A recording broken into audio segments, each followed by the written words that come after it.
Welcome to Training Marketplace, Malaysia Asia Forum. Your new go-to destination for professional development, upskilling, and corporate training.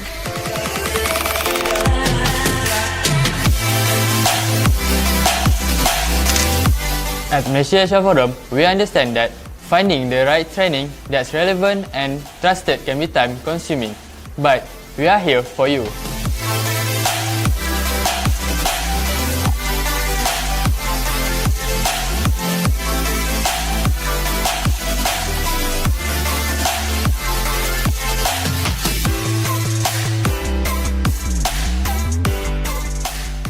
That's why we created the Training Marketplace Malaysia HR Forum, an all-in-one platform where individuals and organizations can easily browse, book, and manage training programs in just a few clicks.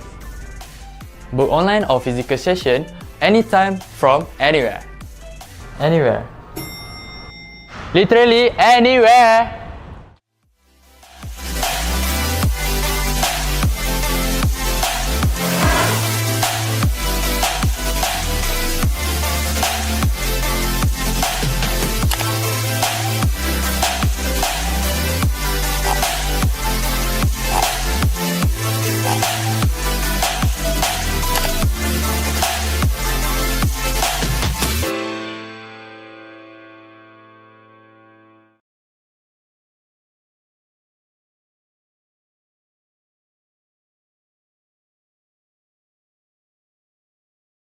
Most conflicts at the workplace do not start with rebellion.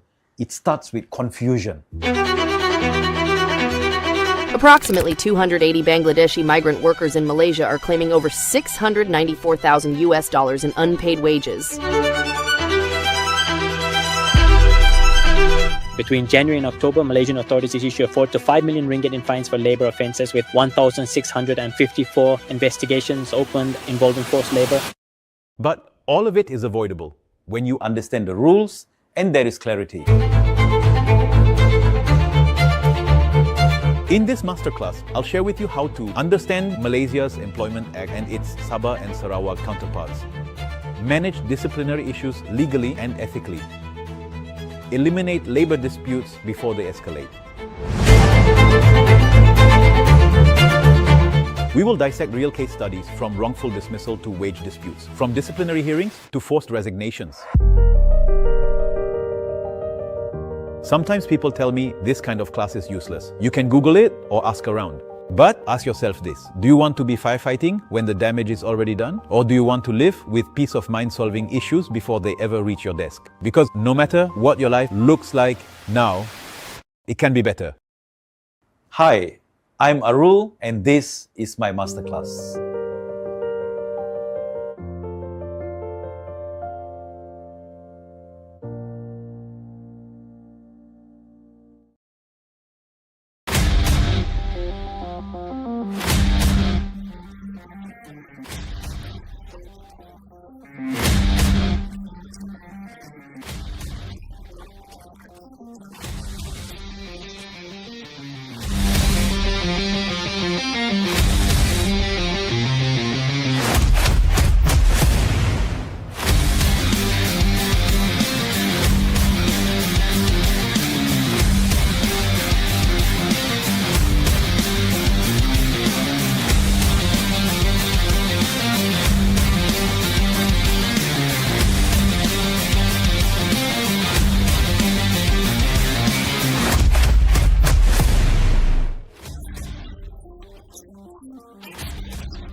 Hazwa. Saya from Jet Corporate.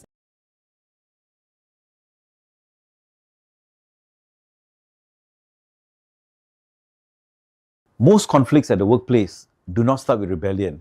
It starts with confusion. Approximately 280 Bangladeshi migrant workers in Malaysia are claiming over $694,000 in unpaid wages. Between January and October, Malaysian authorities issued 4 to 5 million ringgit in fines for labour offences, with 1,654 investigations opened.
Most conflicts at the workplace do not start with rebellion. It starts with confusion. Approximately 280 Bangladeshi migrant workers in Malaysia are claiming over $694,000 in unpaid wages. Between January and October, Malaysian authorities issued 4 to 5 million ringgit in fines for labour offences, with 1,654 investigations opened involving forced labour. But all of it is avoidable when you understand the rules and there is clarity. In this masterclass, I'll share with you how to understand Malaysia's Employment Act and its Sabah and Sarawak counterparts, manage disciplinary issues legally and ethically, eliminate labour disputes before they escalate. We will dissect real case studies from wrongful dismissal to wage disputes, from disciplinary hearings to forced resignations. Sometimes people tell me this kind of class is useless. You can Google it or ask around. But ask yourself this: do you want to be firefighting when the damage is already done? Or do you want to live with peace of mind solving issues before they ever reach your desk? Because no matter what your life looks like now, it can be better. Hi, I'm Arul and this is my masterclass.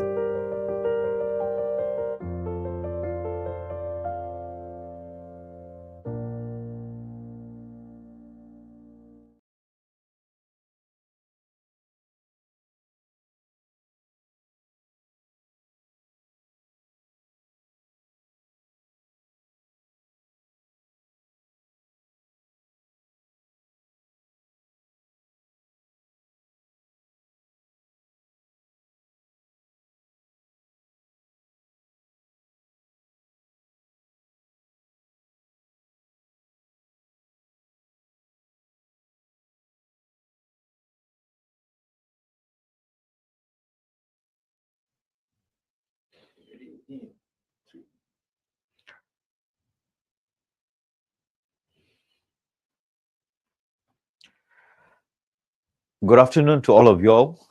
Thanks for joining in today. Before I begin, I would like to just ask any one of you all to just show a raise of hand or maybe tell us a yes if you're able to see me and you're able to hear me. You can give me a thumbs up or yes, good, okay. Are you all able to see me and hear me? Good. Okay. Now, so thanks a lot for joining our webinar today. Today's topic is going to be on the Labour Ordinance of Sabah and Sarawak, the amendment that has taken place, and the law is now has been enforced. The amendment has been enforced. So today I'm going to cover on what are these changes that has taken place. Now, for those of you all who will be listening in, tomorrow we will be having another webinar with just like what we're doing today, on managing retrenchment process. So for those of you all, if you're going to retrench or you want to learn up about how to manage retrenchment process, tomorrow we have a webinar at the same time, 3 o'clock. If you do not have the link, go to Facebook. We will be sharing it as well. Now, my name is Arul, and I'm attached to Malaysia HR Forum.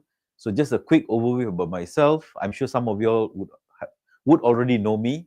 I would have met some of you all. When I look at the names of you all, those who log in today, names are quite familiar. So my name is Arul, and I have been like all of you all as well. Once upon a time, I was also a HR practitioner, working for companies, managing HR, recruitment, and all those things. Today, what I do, I have left employment, and I'm doing consulting, advisory, coaching, whatever you want to call it, within the context of HR operations, and employment matters. So that's a little bit about me. So those of you all, if you need to contact me, you can see my email address at the bottom. It is arul@malaysiahrforum.com. And if you need to speak to me, but as long as you don't disturb me at the wrong hours, my phone number is at the bottom as well. So that's a little bit about me. And I would like to encourage all of you all to join our HR community. But I'm sure if you're already listening in today, it's live in Facebook, so you are already a part of Facebook. But what I would like to encourage all of you all is this: if you have any team members of yours who are new to HR, who are still learning, it is good to get them onto the Facebook community, or even get your bosses into the Facebook community, because they too can learn what's happening, what are the latest changes, and so on.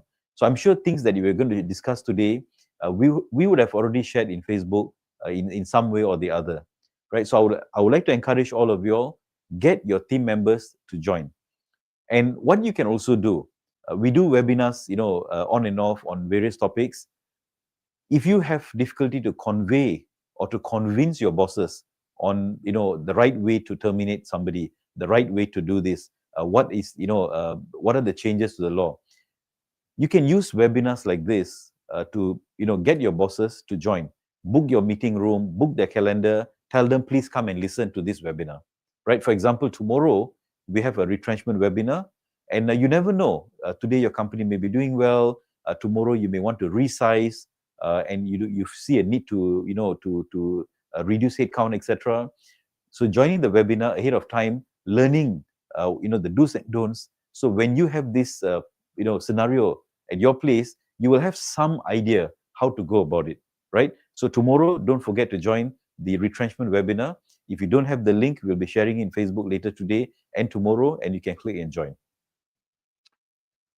Now, as usual, before I begin all my presentation, this is my, a must-do slide or must-run-through slide, just to remind ourselves, to remind you, to remind myself about compliance. Now, there's a saying, the statement, that you can see on the screen, it says this: if you think compliance is expensive, try non-compliance. In other words, what this slide says, compliance, when we follow the law, it is cheaper than non-compliance. And there are many examples of great companies, big companies, who choose not to be compliant, and when they are caught up, either by compliance, by the law, etc., they lose big time. There are companies that was, big size, huge, and because of non-compliance, because they decide not to follow, proper rules, proper procedure, the company lost clients, lost major businesses, and have shrunk, right? So compliance is expensive. Sorry, compliance is not expensive. Non-compliance is much more expensive, right? I used to give this example in, in the other webinars and sessions. For example, sometimes when we go, you want to go and purchase something from, shop, mall, etc., we decide to park our car at the roadside without putting a coupon, or we park at the illegal spot. And if the town council officer goes around and he sees that your car is parked at the wrong spot without your parking coupon, he or she is going to fine you 20, 30, 40 ringgit, maybe 100 ringgit. Now, the cost of compliance, if you have to park your car at the right space or right spot, and to put your coupon, it's only 60 cents, or probably 120 if it's 2 hours, right? But because we chose not to be compliant, we end up paying 30, 40 ringgit, right? So compliance is always cheaper. Similarly, when we talk about stamping, right now, one of the hot topics is stamping. You got to stamp employment contracts, and certain documents has got to be stamped. What is the cost of stamping? 10 ringgit. But if we choose not to stamp the contracts, or if we delay, if it's more than 30 days, etc., or more than certain days, we end up paying much more. Or we try to save the 10 ringgit by not stamping, by manipulating your documentation. Now, if the authority were to find out that you have this documentation and you decide not to stamp and you try to withhold information, then there's a penalty of, I can't recall, was it about 1,005 or 2,005, right? Is it worth it just to avoid 10 ringgit? Similarly, right, sometimes you may be cracking your head, how can I save this 10 ringgit? But is it worth saving the 10 ringgit? Now, when we spend so much time to save this 10 ringgit, the amount of time that you spend, and if you calculate time cost, the time that you spend, there's a cost to it. We call it time cost. Your time cost per hour or per day, it's much more than 10 ringgit. So is it worth it?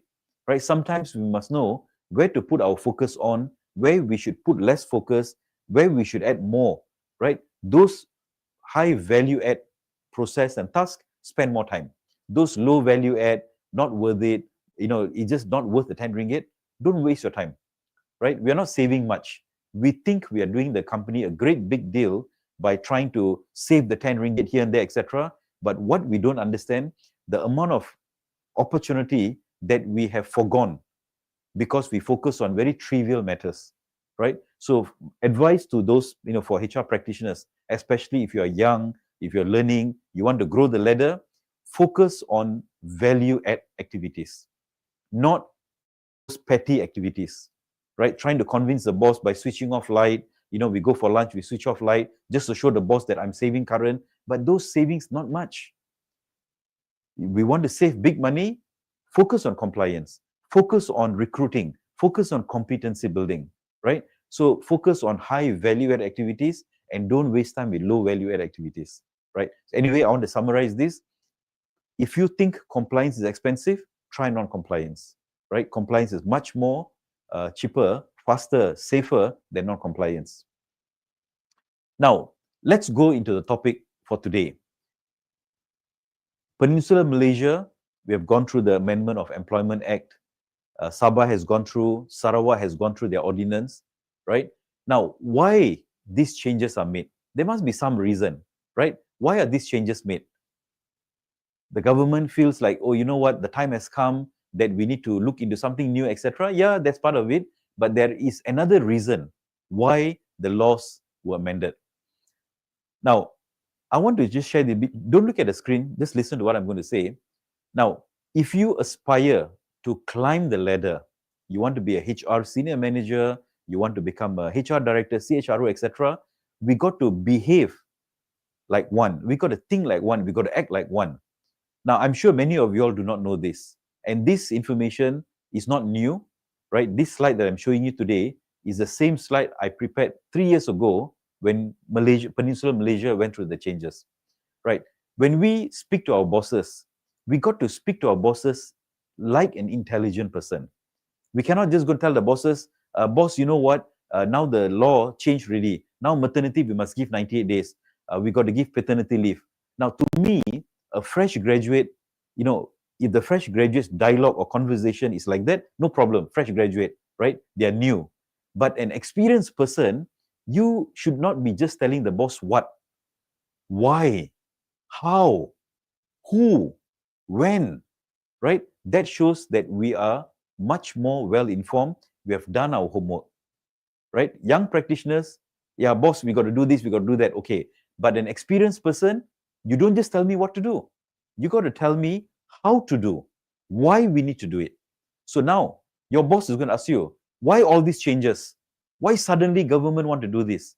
Why suddenly we must give maternity 98 days? Paternity, we must give, work hours, and why? There's a reason. Why? Because one of the very important reasons why the laws were amended, right? Whether it's EA 1955, whether it's Sarawak Labour Ordinance, Sabah Labour Ordinance, etc. Yes, to provide better benefits for employees. Yes, that is one of it. But there is another important reason as well, which is Malaysia, they want to sign the short form is CPTPP agreement. So it's a partnership agreement. It's an economic agreement where if we want to join, this agreement, and we want to make Malaysia as a country to be able to do bigger business with more countries, there's a condition. The condition is what?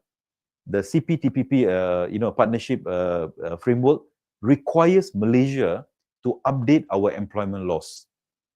So you want to join this club, the CPTPP club, you can update your laws first, right? So this is nothing new. Some of you may want to join a particular club, a membership. There are some conditions. If you want to join this club, you must fulfill these conditions. So the CPTPP agreement requires Malaysia to update our employment laws, right? To be in line with international standards. Right? When we say international standards, we always refer back to ILO because ILO is the body in the world that provides guidances, frameworks, and so on. So that is one of the very important reasons. So now, sometimes people ask, but do we need to? Why all of a sudden? Now, if we don't want to progress, the country has got to progress.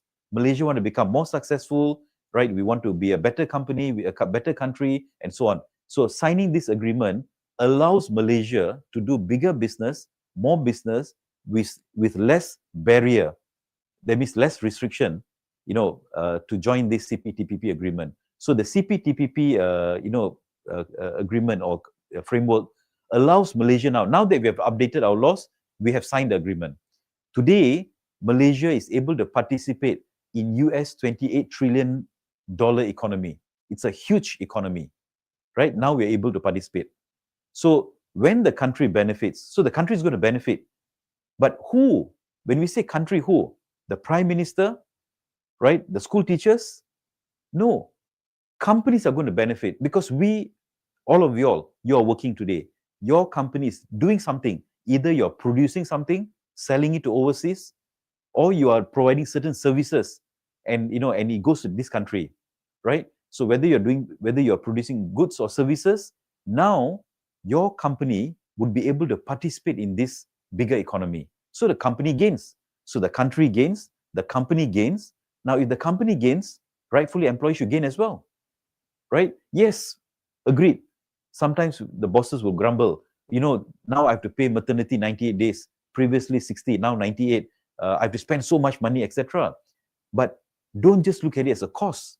Why not we look this as an opportunity, right? Now, if I'm going to pay my people well, I can get better results from them. I can do more businesses. I can go knock on, go to Brunei or Vietnam or New Zealand or Peru and get more business from them and expand my company, etc. And as a result, more revenue, more profit. Let's give some to our employees. So companies need to learn how to, leverage on this agreement. Now, this is how a HR person should talk, right? Not just boss, now got to change. No, that's not the way. If you want to grow in HR, I've gone through the journey before. We cannot behave, naively. That means do not know what's happening, right? So if HR practitioners do not know why the Ministry of Human Resources updated this law, for me, we have failed. Because the bosses, I don't expect the boss to know. The boss is busy doing business development, etc. But I expect my HR team, which is all of y'all, to be well informed, right? Well informed ahead of time. So just imagine, we all think, right? Sorry, I'm going to just take a bit of time. This is more of motivation, more of guidance. Sometimes we feel we are working very hard. We come to work 9 o'clock, we go back 6 o'clock, etc. That's good, fantastic. But we fail to educate our bosses. So just imagine if your boss went for some golf outing, he met another company bosses, other company bosses, they were playing golf. And the other, one of the guy told your boss, hey, you know what, Sam, my team, my HR told me that, the government is changing the law because of this Trans-Pacific Partnership Agreement, etc. Oh, really? When is it? you know what? Okay, and your boss going to come back to you. He's going to say, Adlin, what is this all about? He may test you.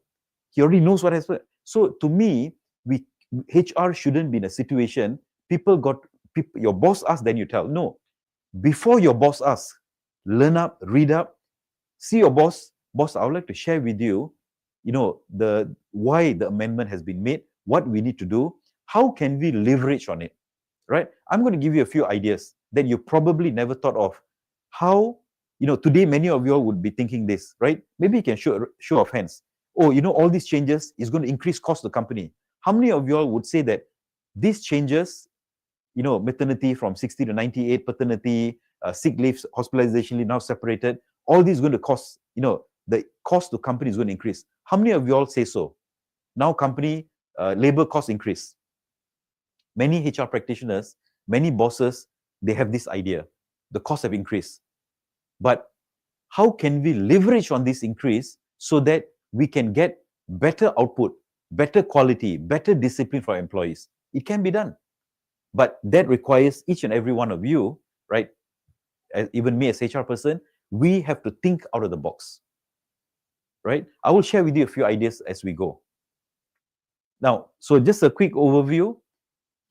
There's 3 different, laws in Malaysia, if you want to call it. Peninsular Malaysia and Labuan, Wilayah Persekutuan Labuan, we follow Employment Act, right? Employment Act is only applicable for Peninsular Malaysia and Wilayah Persekutuan Labuan. Sarawak, they have the Labour Ordinance of Sarawak, and Sabah, Labour Ordinance of Sabah. So, of course, Peninsular, we started 1st January 2023.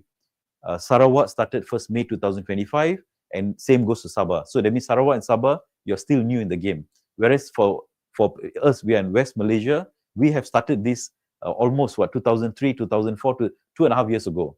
So whatever that you're going to change, etc., doing it now, we have done it 2 years ago. So I'll be able to share as well some examples, some do's and don'ts, and how can you overcome this, or not to overcome, how can you better manage this change. Now, general amendment, whether it's in Peninsula, Sarawak, Sabah, etc., there are some definition changes. Now, because I'm covering both Sabah and Sarawak, I have to somehow or other find a way to be able to put this in one slide, right, to share with you. Unfortunately, there'll be certain areas that, I'm not able to really show comparison, Sabah, Sarawak, previous and now, but you will have an idea, what are these changes, high level idea. So some slides, I've put it together. There are some areas which I feel is important. I will show both Sabah and for Sarawak. So now, one of the general amendments made is the definitions. Workers, employee now. Domestic servant, domestic employee. So the word worker has become employee, servant is now employee as well. And of course, in Sabah, there are some areas where it is referred to as commissioner, changed to director. So these are basic stuff. And apprentice, right? Both Sabah, Sarawak, even Peninsula, the changes was made to the apprentice contract. So in the past, apprentice contract cannot be less than 2 years. That means if you want to hire somebody on apprentice contract, it has got to be 2 years. But now, the apprentice contract has been, the amendment made is minimum 6 months, maximum 2 years. That means an apprentice cannot have an apprentice contract or remain an apprentice contract for more than 2 years, right? Apprentice contracts are those who are coming to work and study. They cannot be an apprentice forever. 2 years good enough to move on. They've been trained. So minimum 6 months, maximum 2 years. But please note that apprentices are not interns. Interns are interns. Those students who are coming from university or college as part of their diploma, part of their degree, they would need to do a 3 months internship or a 6 months internship. They are not employees. They are not apprentices, right? They're still interns. They finish their internship. They will go back to the university or college to complete their program, right? They're not employees. They don't fall under Employment Act. They're not apprentices. These are people, they may have finished high school and they took up a program that requires them to come and work and study for a long period, right? Those are apprentices. And some of you all may not know, and this is nothing new. It has nothing to do with the amendment. It has been there. If you want to hire somebody on an apprentice contract allows certain exclusion, for example, notice period, termination clause, all these are excluded. provided the apprentice contract has been submitted or deposited with the Labour Office. Otherwise, you cannot call it apprentice. You cannot create a document that says apprentice contract, termination notice, all these are excluded. No, only if this has been submitted, approved by Labour Department. So please go and read it up. So there are some exclusions for apprentice contract. And confinement, I think you all, some of you may not know it. Confinement, previously it says that, the female employee would have gone through 28 weeks of pregnancy. Now it is 22 weeks. So why this change has been made? If an employee, after 22 weeks, they deliver a child, whether the child is alive or the child passed away before delivery, during delivery, the female employee, miscarriage or stillbirth, whatever you call it, the female employee would be eligible for confinement. So not necessary that she has delivered a child after 36 weeks. 9 months is 36 weeks, no. As long as after 22 weeks, the female employee delivers a child, whether the child is alive or the child passed away, that female employee is entitled to maternity allowance, right? Of course, the leave you have got to give, the allowance of, during that period, right? So confinement, previously minimum to qualify is 28 weeks. Now it is 22 weeks. And some new interpretations, right? In Section 2 of the Labour Ordinance of Sabah, Section 2 Labour Ordinance of Sarawak, there are some new definitions created. There were some definitions removed. So what has been added on? Constructional contractor has been added in, contractor for labor, right? I'll just go to the second one. The first one, you can read it on your own. Contractor for labor, if your company, you supply manpower to another company, that means you hire people under your payroll, and what do? You will outsource this employee to company A, company B, company C, then you are a contractor for labor, right? If you're doing manpower supply, you are a contractor for labor. So this definition has been created. The other one is eligible period for maternity. All of you all know it is 60 days. Now it is 98 days. So why 98? Right? This is a favorite question. Why 98? Why not 60? Why not we make it 3 months, 90 days? Why 98? Why not 95? Right? If I would ask you, or your boss asks you, HR, why 98? Don't know lah, boss. Maybe let me call the Labour Office. No, you got to know why. Because international ILO's recommendation is 24 weeks. 24 times 7, 98. Got it? So 24 times 7, 98. So now, if a female employee delivers a child, her maternity leave and the maternity allowance would be for 98 days. And 98 days consecutive. If there's a public holiday fall in between, sick leave, etc., no, it's continuous, right? And when it starts, it continues and completes 98 days. There's also, the definition of family for both Sarawak and Sabah has been amended. So in the past, you can see what is meaning of family. Now, the meaning of family means father, mother, siblings, or any guardian who has the custody, a legal guardian with the legal custody of a child or young person. So that is the new definition of family. And in the past, you can see previous and now, the overtime definition also have changed, right? What is the meaning of overtime? If an employee, right, if the employee works in excess of, normal hours of work. So if the normal hours of work is 8 hours per day, if they work beyond 8 hours, it is overtime, right? Or if your normal hours of work is 7.5, if they work more than 7.5, that is overtime. Or if they work, right, they come to work at 8 o'clock in the morning, 8 to 12 is 4 hours, 12 to 4 is another 4 hours, and 4 p.m. to 6 p.m. is 2 hours. So total from 8 o'clock morning until 6 p.m. in the evening is 10 hours. But after 10 hours, they continue to work. That is also overtime. So in between, some of you all may not be very familiar with spread over hours. Let's say you have so many breaks in between. So 10 hours, they are in the office, they are at work. The total break time is 4 hours. So can we say that, 10 hours minus 4 hours of break time, they only work 6 hours. So they continue working. No, whether you have break or not, even if you have a break, as long as they cross the 10th hour, it is overtime. That is why many of you all, you may not know it. Those of you all, if you're on a 24-hour shift, 12-hour shift, non-stop work, etc., the second break, it is always before the hour number 10. Because if you put a break after the 10th hour, that break has got to be a paid break. Right? If the break is before the 10th hour, you can put it as unpaid break. But if the break is after the 10th hour, it has got to be a paid break. So now, if your practice today, if your break, let's say for example, you calculate from the time the employee enters, starts his work, let's say 8 o'clock until 6 o'clock in the evening. If you have a break after 6 o'clock, that break has got to be paid. Because why? That is overtime. Got it? Okay, part-time. The definition of part-time employee also have changed. So full-time employees, they work more than 70% of 45 hours, which is 31.5 hours. If anyone works more than 70% of 45 hours, which is 31.5, they are full-time. Those who work between 30 to 70%, they are part-time employee.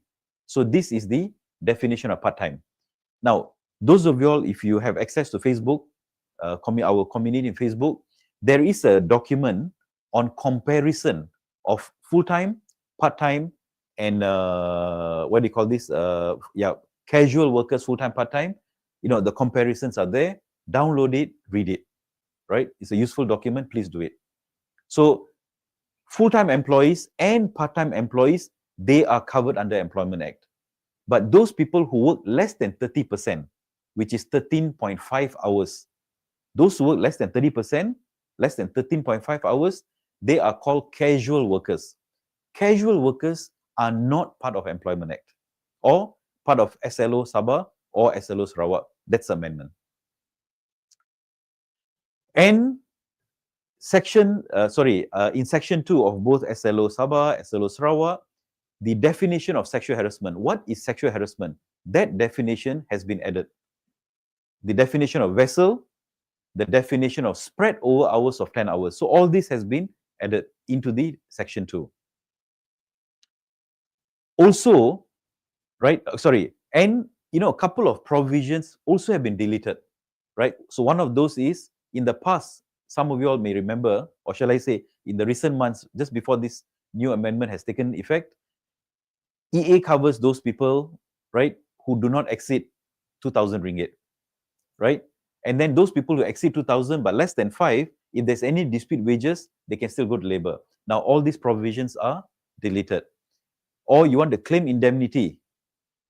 If the employee abscond, you want to claim indemnity under Section 8C, this for Sabah, has been deleted. Sarawak too as well, right? So many provisions, there are a couple of provisions deleted. There are a couple of new items being added on. Whether it's Peninsula, Sabah, Sarawak, quite similar areas. Sexual harassment, you can read it, it's quite wordy. I've just taken from the amendment, I've put it here, right?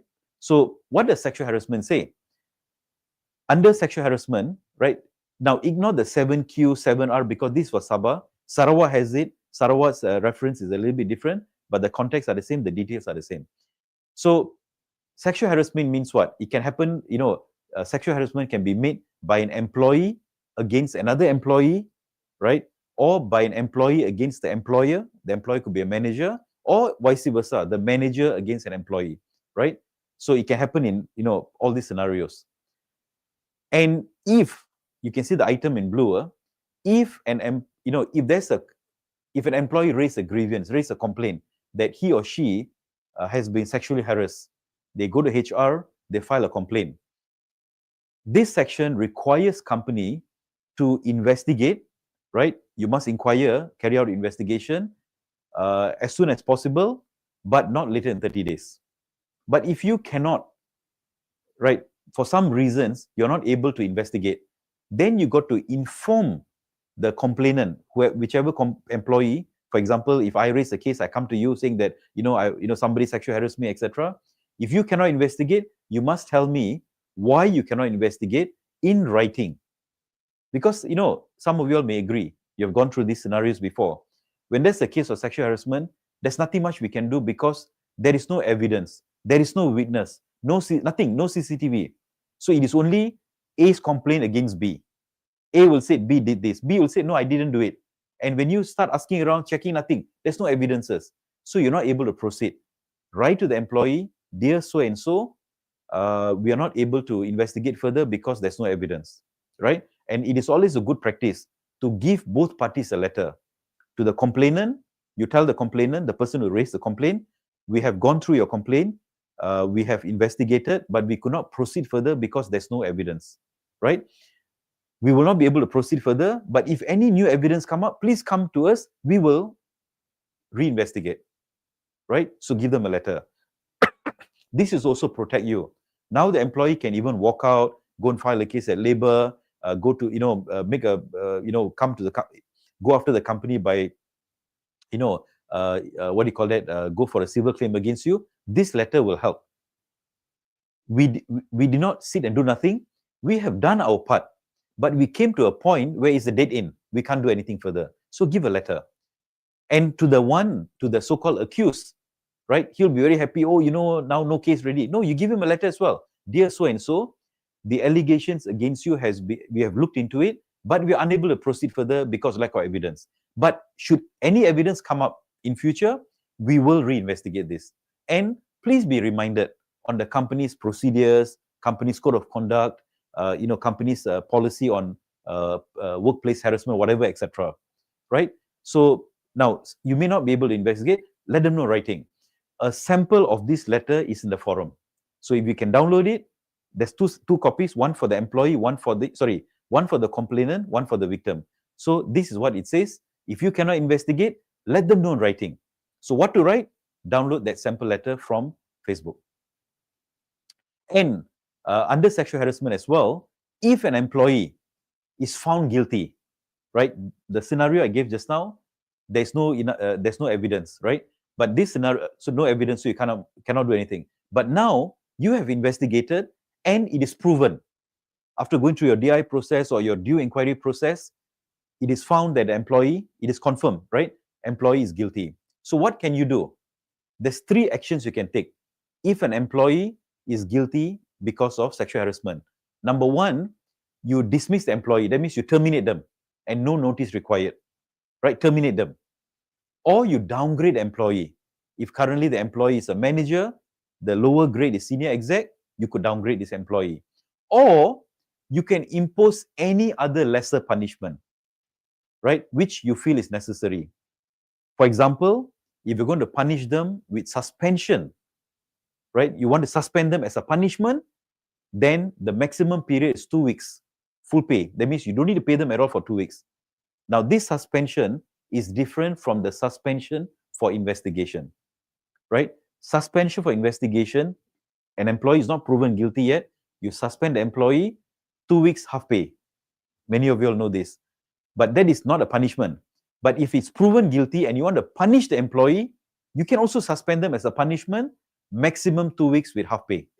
Maximum 2 weeks with full pay, right? It is provided for.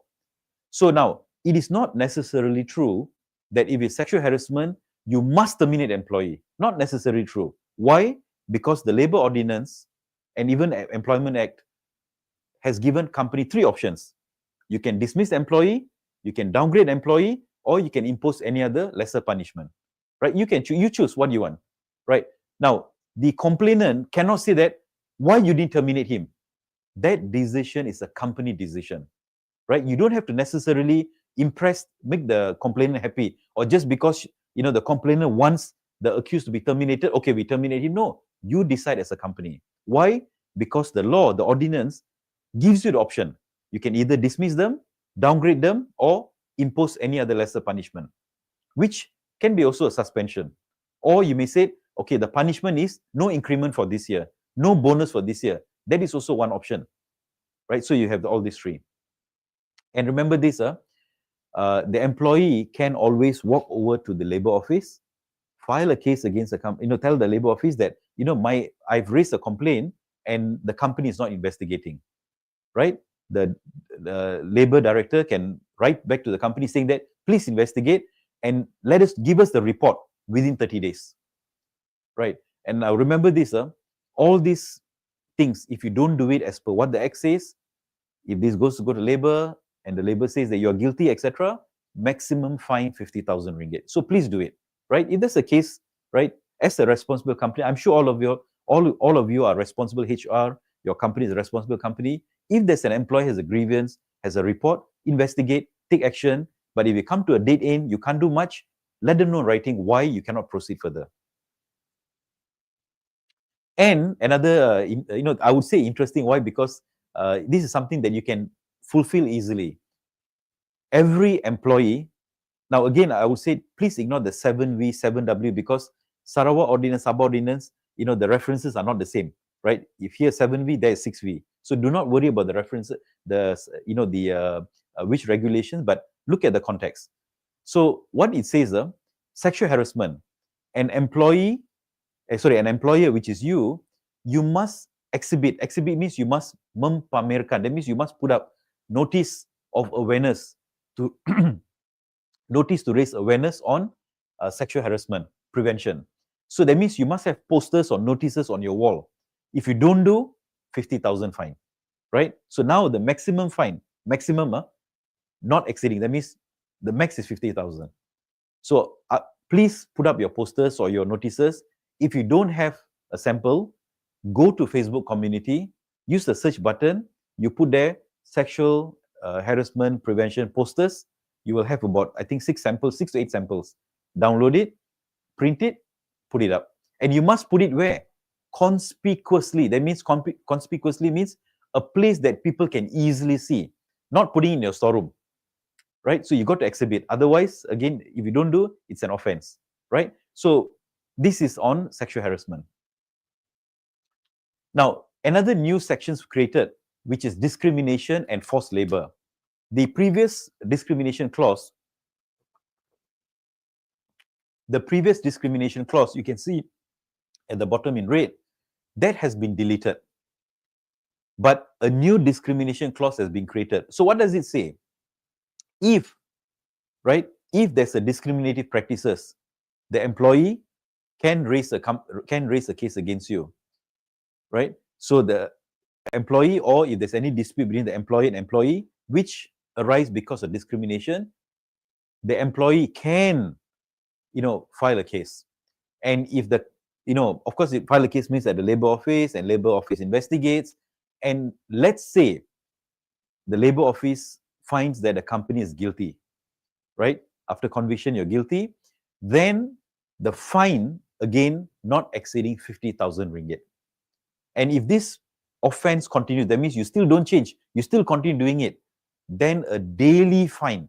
That means every day, maximum fine 1,000. So if you continue to do it for 300 days, 300,000 maximum fine, right? So remember this, compliance, remember my first slide? Compliance is cheaper than non-compliance. If we refuse to follow, we say, forget about it, who cares? Like, remember, every day, 1,000 maximum, right? It's maximum, 1,000. If your offense continue for 3 months, 90,000 ringgit maximum.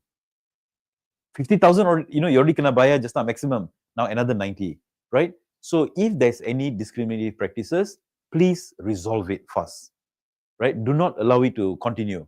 Stop it. Do up your prevention measures and overcome it, right? That is discrimination.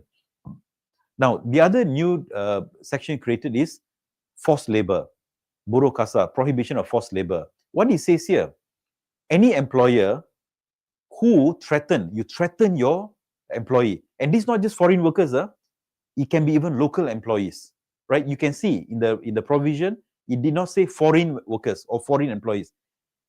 Any employee, a local employee or foreign employee. Now, you all should know this by now.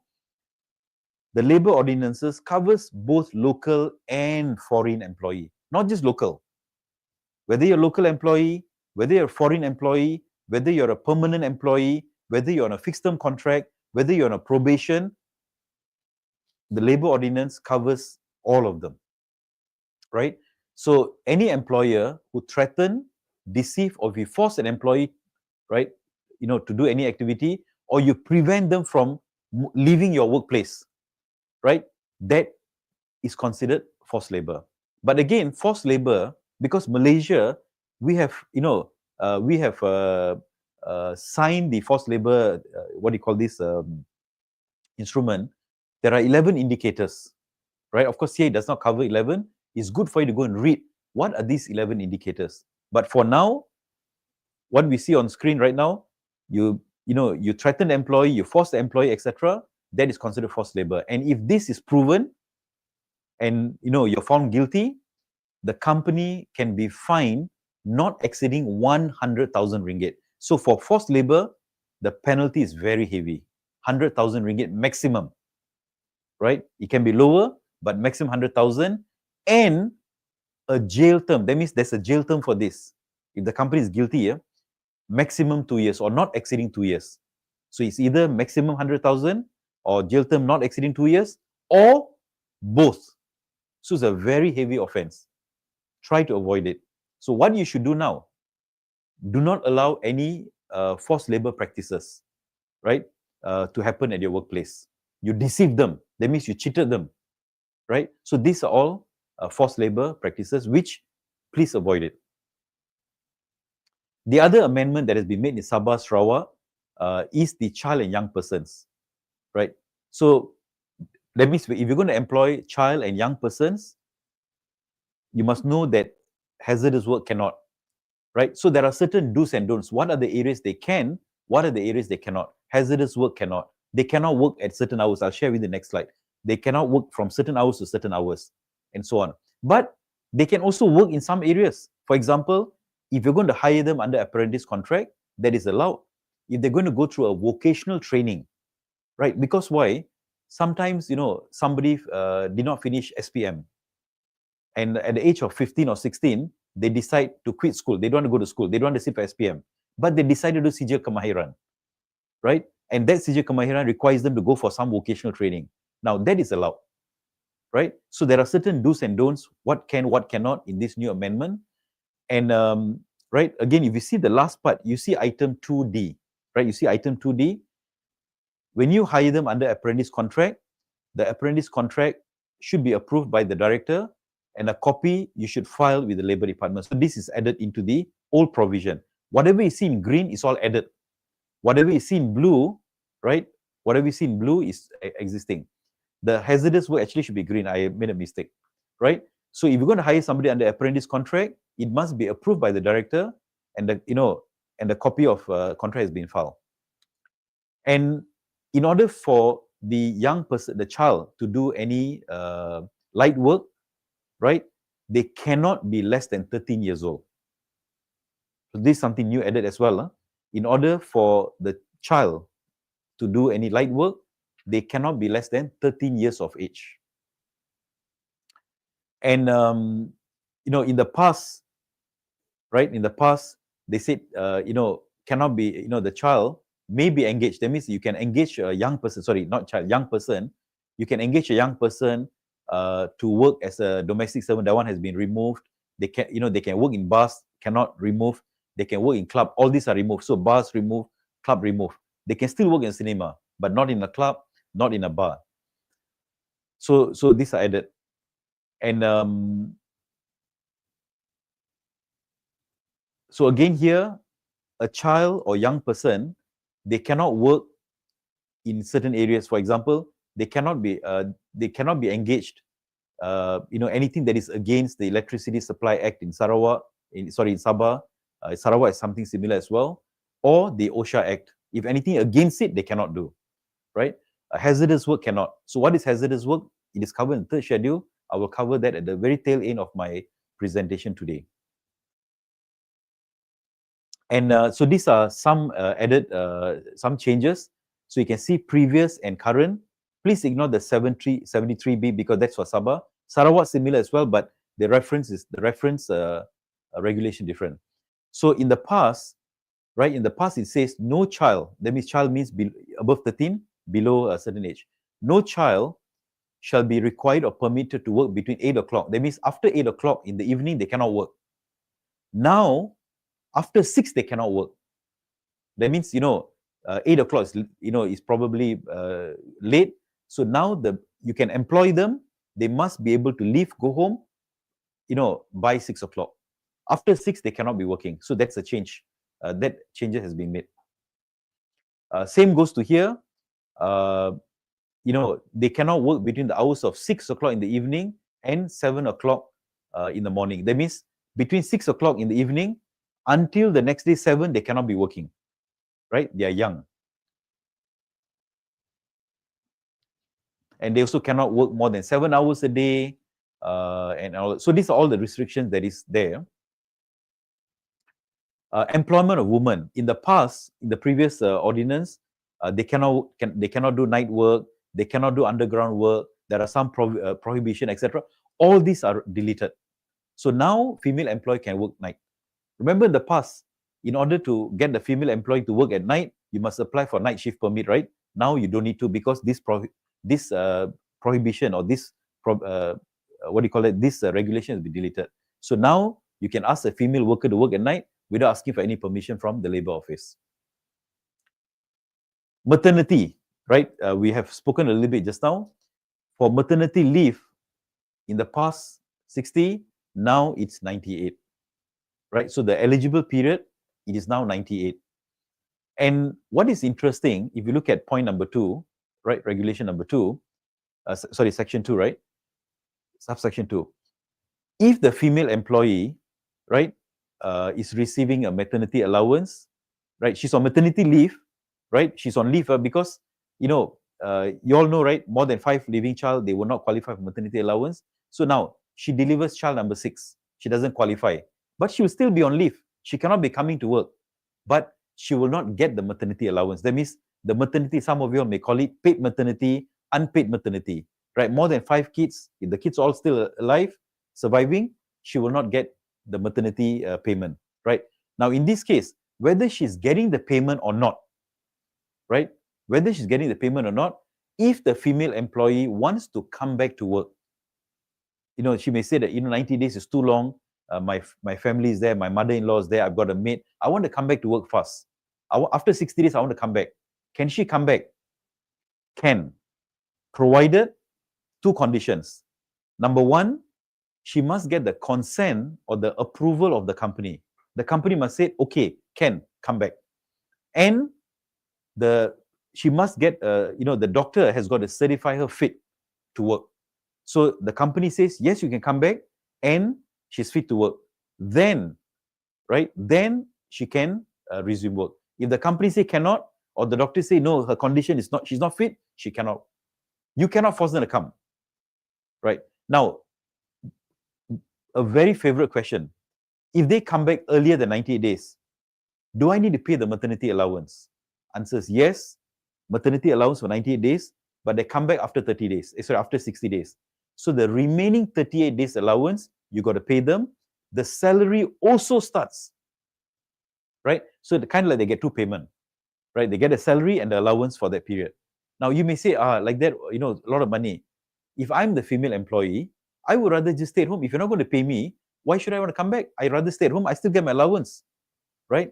So for those of you all, if you're wondering, why is it called salary allowance? Now remember, you get a salary for work done, wages for work done. But during maternity, you're not working. That's why it is called allowance. Some of you may call it, as I said just now, paid maternity, unpaid maternity. It doesn't matter, it's a label. So to me, it's not a wages, but they're not working. Therefore, you give an allowance. So now when they come back to work, the salary should start, because wages is for work done. At the same time, the allowance that they're supposed to get, they're also entitled. So they get 2, kind of like 2 payment for that short period. We have a form, right, that can help you to govern this. Download it from the forum. It is called an early return to work maternity form. So download it. Now, I'm not covering other sections because no changes there, right? I think just to recap again, some of you all know that children means all natural, children. As long as they are, the wife, that female employee delivered that particular child, right? They're all children, irrespective of age. That's called children. And 90 days. So that I think you all should know by now. Another new section created, please ignore the 86A. Another new section created is the restriction. Can I terminate a female employee who's pregnant? So what this section says that if the female employee is pregnant, right, she's pregnant now, or if she's suffering from an illness arising from the pregnancy, that means the illnesses has got to do something with the pregnancy, you cannot terminate this person, right? Except if, for example, the pregnant employee committed a major misconduct, right? There's a breach of condition. Yes, you can terminate her. Or misconduct, you can terminate. Or if the company business no good, the company want to close, right? Business closure, or sometimes you may call it retrenchment, etc. Yes, for these three reasons, you can terminate them. But you cannot terminate them if for other reasons. And if you terminate them, then the burden of proof is on you to explain why you terminated this person, right? It's on you. So the bottom two is just to recap, the section. What is section 12? Because the update says section 12, right? Section 12 is when when they want to resign or whatever, etc. Section 13 is when you terminate them because of disciplinary matters or breach of contract. And once the female employee has already become eligible, right? There's this thing about how there's conditions for female employee to become eligible. While they are working, right? They've not delivered a child yet, but they're already eligible, right? There's two conditions. They're already eligible. Once they become eligible, you cannot also terminate them. There's some restriction to terminate them.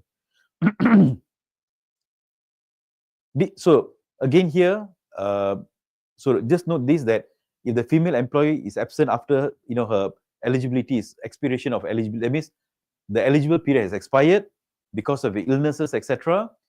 You cannot terminate. It's an offense to terminate her. Limitation advance, right? No change, no key changes except the item in green has been added on. So now you can give an advance to the employee to purchase a computer, to pay for medical expenses for himself or for his immediate family members. Now remember, there's a definition of family here. Or if he wants to, because he has applied for SOCSO hasn't paid him yet, so he wants, he asking for advance. Since I no more MC, now unpaid leave, MC habis pakai, HL habis pakai, no pay. Can I have some money from the company? Can I ask for advance while I wait for SOCSO payment? Once I get my SOCSO payment, I pay it back to you. So that is allowed. Or if he wants to take up some educational program for himself or for the immediate family members. So for these four, the company can give advance. And so remember, I was saying just now, immediate family members, there's a definition. It's not some family, they got extended family, right? No. Who are immediate family members? Father, mother, spouse, children, siblings, or any other person under the employee's guardianship. Guardianship is always a legal guardian. That means there's a court order, not just, I just, anak angkat jaga-jaga. No, it has got to be, there must be a legal relationship. Public holidays, right? So again, some changes have been made. So here I compare all the three, Peninsula, Sarawak, Sabah. So first changes for for Sarawak, 2 additional holidays added into the calendar, which is Malaysia Day. In the past, they were practicing it, but it's not there. So Malaysia Day, Sarawak Independence Day, Sabah, 1 more public holiday has been added, which is Malaysia Day. So you all may not know, Sarawak has a total of 18 minimum public holiday. Peninsula is 11, but Sarawak has got 18, Sabah has got 15. Right? So what has been added? Malaysia Day and Sarawak Independence Day.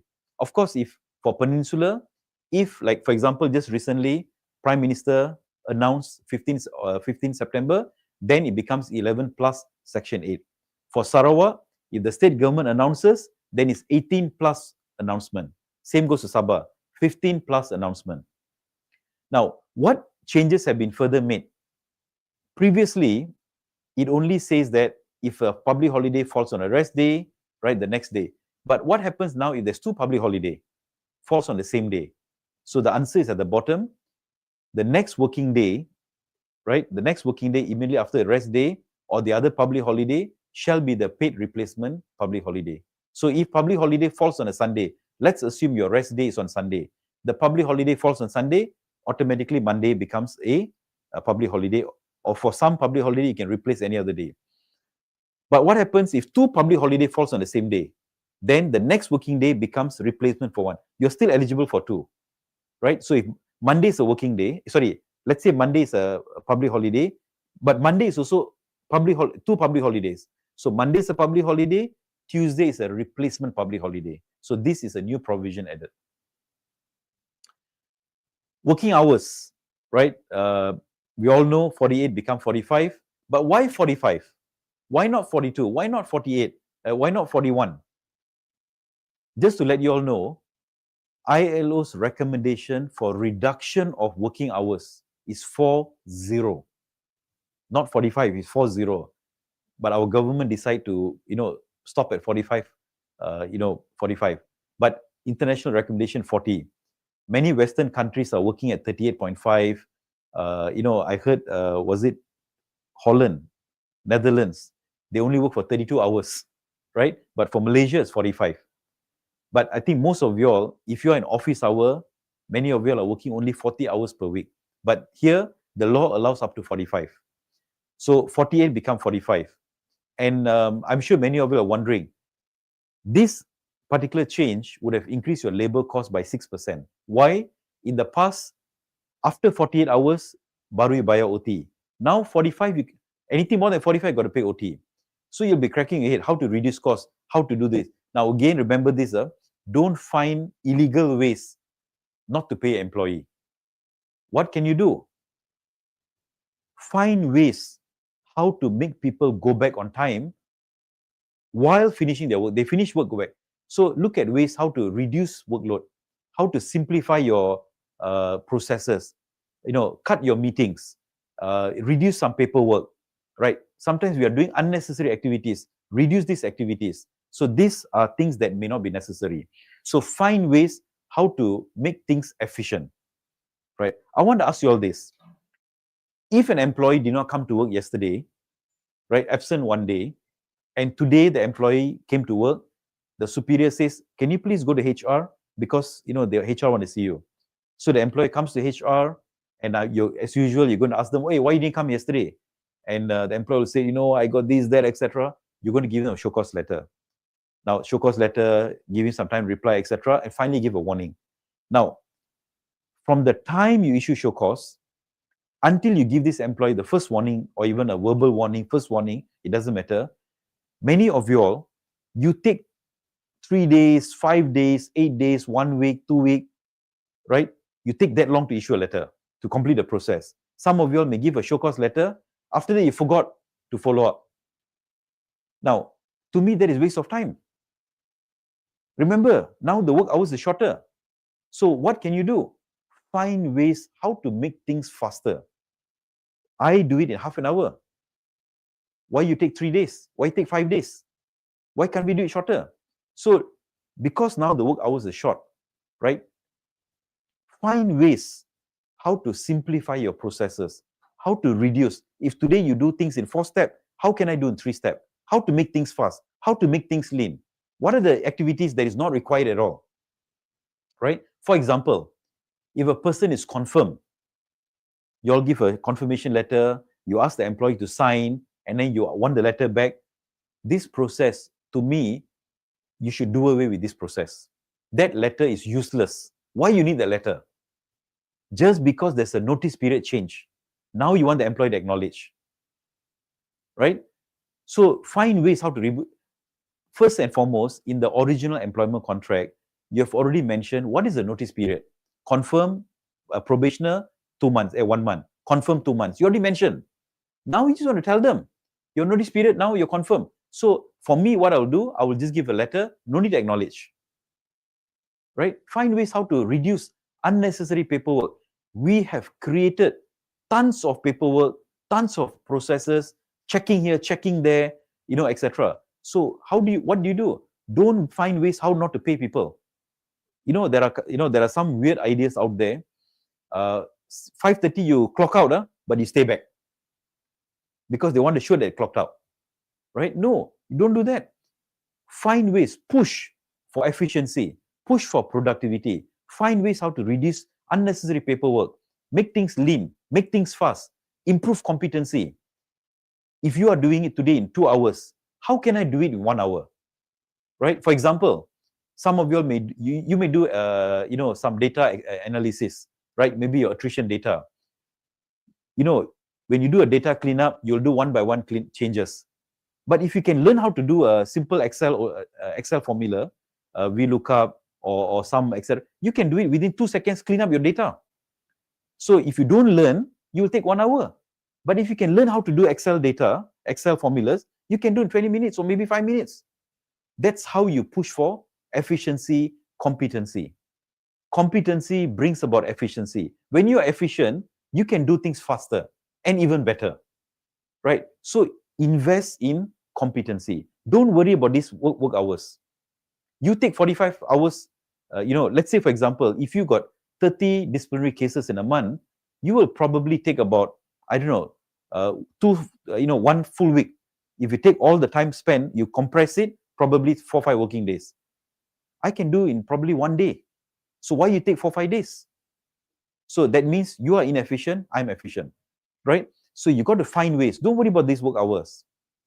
And what has been added on, the minister may make rules relating to entitlement of allowance during shift work. Right now, this rule is not there, but this provision allows the minister one fine day to create a new regulation or rules on allowance. What should you pay during shift work, right?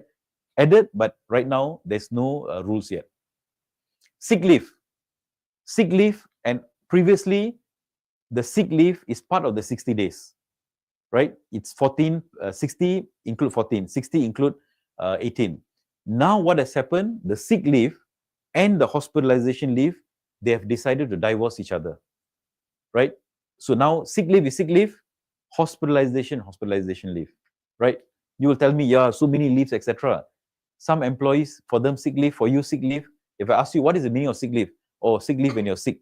For some employees, sick leave is cuti tahunan tambahan, right? No annual leave, take sick leave, right? Boss don't approve, sick leave.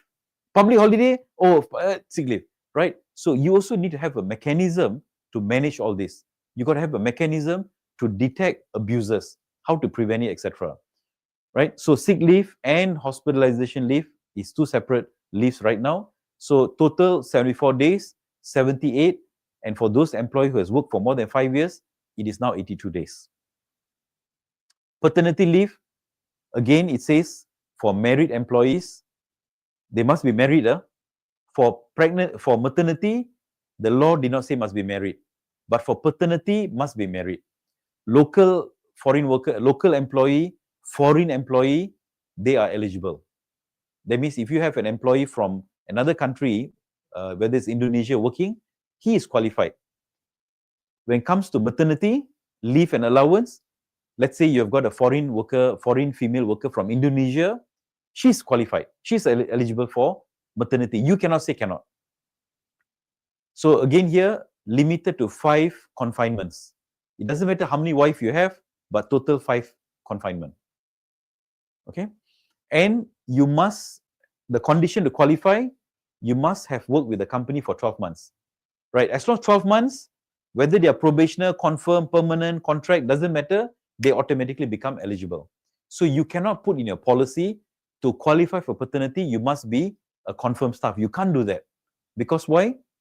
The law, the ordinance, do not require that. It did not say you must be confirmed. No. As long as you complete 12 months. So sometimes what happens, when you hire employee on probation, we extend the probation 3 months, 6 months, 9 months, 12 months, HR masuk keluar, nobody check on the probation. After 13 months, the guy is still a probationer. Because HR keluar masuk, HR forgot, right? HR busy stamping contract. Now, suddenly the wife delivered. He will say, hey, my wife delivered, I want to apply. You cannot say, hey, you're not confirmed. As long as you complete 12 months, the law makes him eligible for paternity leave.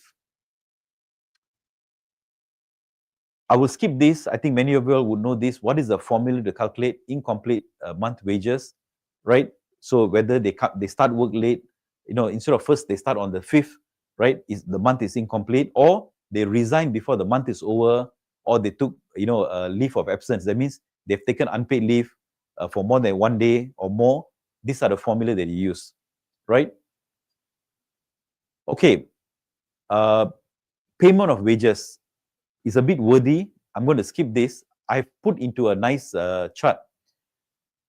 So now what the amendment says, wages, your basic salary, your allowances, etc., when you work on normal days, you must pay within 7 days or no later than 7 days after a wage period. So let's say if you're paying for August, so August wages, you must pay by 7th of September, right? That is the first one.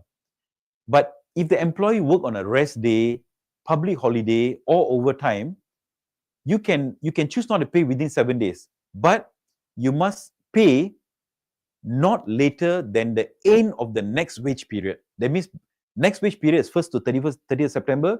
You must pay by the 30th, right? So this is allowed. But if you ask me personally, this will complicate your process. If I were you all, I will just pay all, whether it's a rest day, public or overtime, normal, I will pay everybody at the same time. Easy. Otherwise, you have two separate payments. But the ordinance allows it.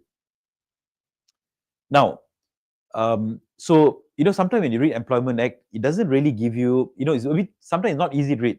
Those days when I wanted to start reading about EA and, and whatnot, it's not easy. So I have put into a simple diagram like this, which gives you an easier way to read and easier way to understand. Now, again, don't look at 108AB because for Sabah, Sarawak, that reference is different, but the context, the inputs are the same, except for one item. Now, this is Sabah. For Sabah, for example, if the fixed term contract, that means you give them a contract ends, or if any party, whether you or the company wants to terminate without notice, or if the employee resign, when should you pay the wages, the salary? You must pay the salary on the same day the employee leaves, right? Shall be paid to the employee not later than the day the contract terminate. So today is my last day, right? Today is what? Today is what day is today? Today is what day is today? What day is today? Okay, yeah, date. Okay, today is 24. My last day, I've served my notice for the last 1 month plus. Today is my last day. I'm leaving today. You got to pay me today, right? Section 108A says that. You cannot pay me end of the month. But most of your practices, you're paying end of the month, together with all the pay. But if you really go back to section 108A, it says that if the employee resign, you pay today. Now, section 108B says that if the company terminates, as an employer, right, you made a misconduct, I'm going to terminate you, right? Or for some reason, we're going to retrench you without notice, etc., or termination due to misconduct, again, on the day, if the contract ends today you got to pay me. But for section 108B, if the employee, right, wants to resign without notice, or I want to leave because the company threatened me, my life is in danger, or my dependent in danger, right, I want to leave, for Sabah, you must pay within 3 working days, or not later than 3rd day after the contract terminated. So if today the contract terminated, tomorrow's 1 day, then you have got Friday, Saturday, you got to pay no later than Saturday. So that's what it says.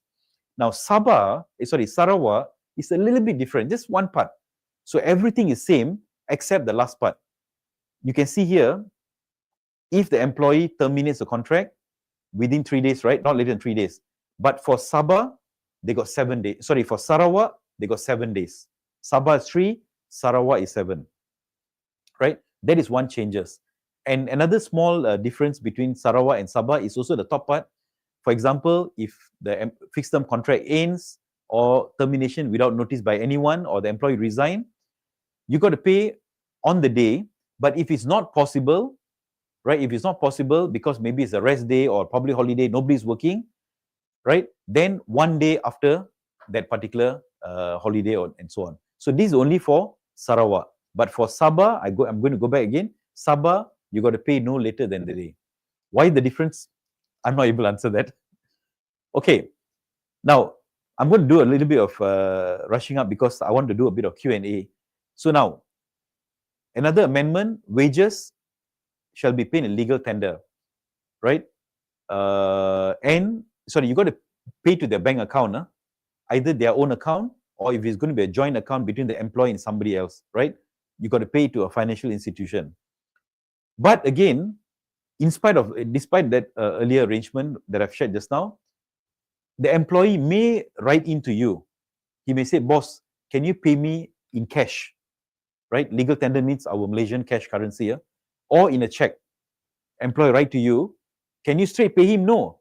You must first obtain approval from the director. Once the director approves, director means not your director, not your HR director, your, no, labor director, right? If the employee can request, because by default, we all have to pay salary to the bank, right? Financial institution.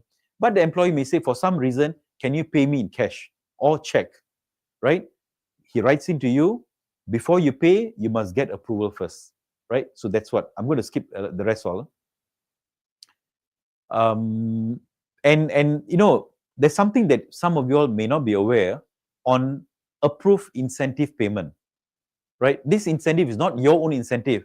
Your company gives some bonus, some good work done incentive. No, this incentive, you know, means an incentive payment that is approved by the director, right? Approved by the director. So I will skip this. You may want to read this further. What exactly and how does this apply? But it's not a big item. And remember, earlier on I mentioned about people, a contractor for labor. If you are supplying labor to another company, so what do? So if you are supplying for labor, a contractor for labor, if you want to supply labor, you must register with the director within 14 days before you supply. So for those of you all, if you are into manpower supply, you are a contractor for labor, by the way, right? You're supplying, if you hire people, you supply to another company, you are a contractor for labor. What this provision says, before you supply, you got to register with the director within 14 days. But again, now, some of you all may be doing this business for the last, 4, 5, 6 years. So how? Do it now, right? I'm quite sure, because some of the cases we know in Peninsular Malaysia, the company has been doing this business for so many years, and now this law created. So they went to labor. Labor understands. Okay, tak apa, it's okay, submit. So if you have been supplying manpower all this while, please go and register. But if you're going to do for the very first time, please take note of this provision, right? And if you're a contractor for labor and you supply manpower to another company without labor approval, right? Subsection 1, without labor approval, or when the labor asks for documents for inspection, you fail to give, you fail to keep register, etc., that means you have committed an offense. And if you're convicted, again, a fine not exceeding 50,000 ringgit.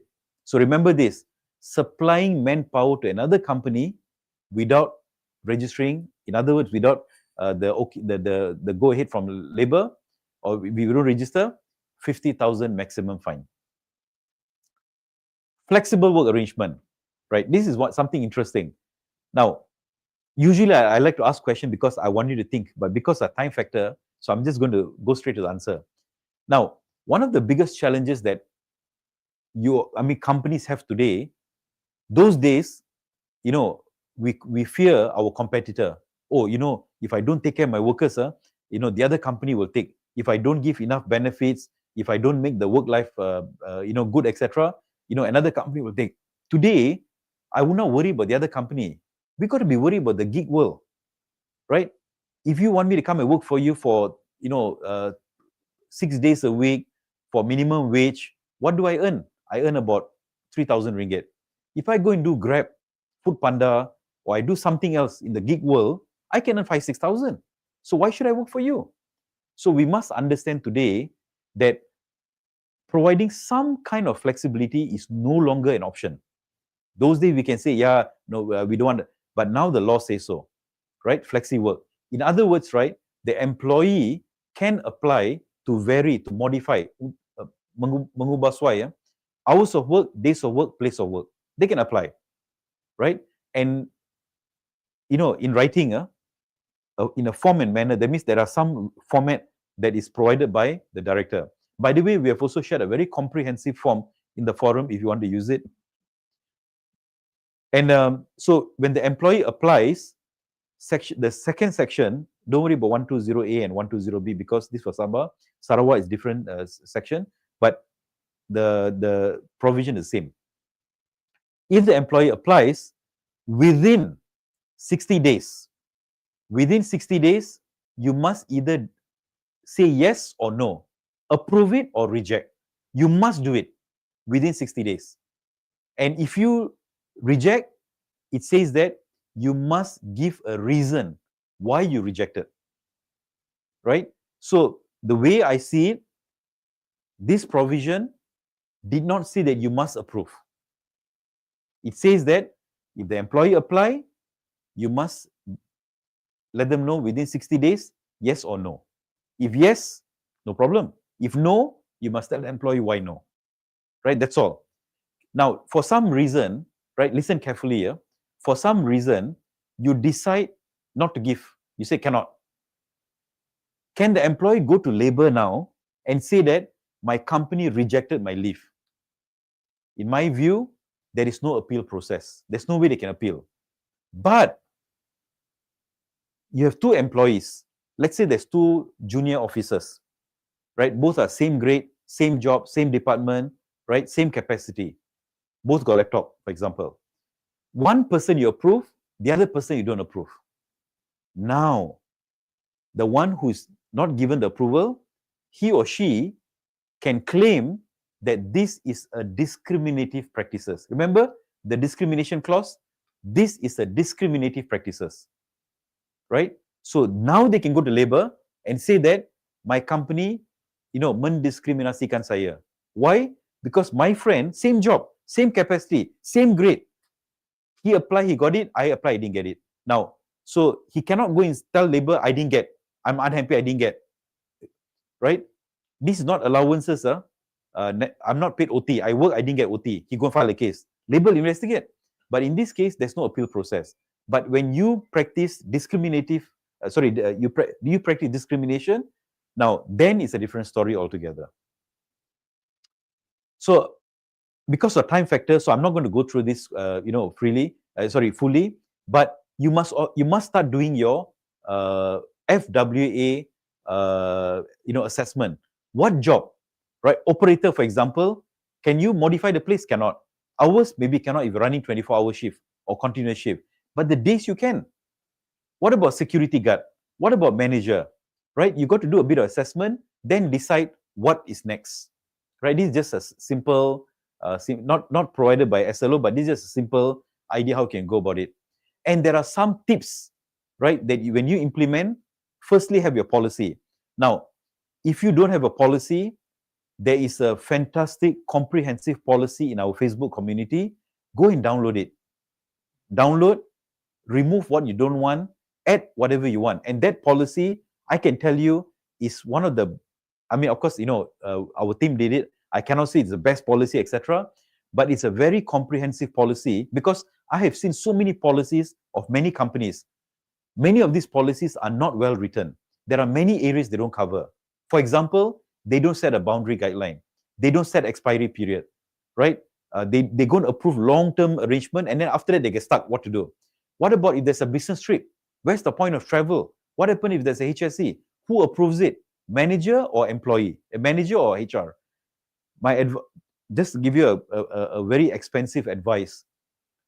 The approval, now this is nothing to do with the ordinance. Ordinance says that anybody in the company can decide to approve or not. But if you want to have a properly governed, a process that is governed well, the manager should only support or don't support. HR should approve, right? Download the FWA form that we have put in the forum. Everything is, guided. Boundary guideline is spelled out. Self-declaration is there. And, where to manager to sign, where HR to approve. Use it if you can, right? there are some do's and don'ts. We cannot just say flexible or boleh lah, semua boleh. Tomorrow you'll get stuck. You want to call back, cannot. You tell the employee, hey, you can work from Sabah. Okay, he work from Sabah lah. Tomorrow your client calls you. Hey, can you ask your engineer to come? Our machine not running. Now you call the guy, you said, hey, Adlin, can you come back? Because your employee going to ask, boss, I'm in Sabah now, you know. You want me to come, can you pay my flight ticket? So before all this happen, spell out in your policy.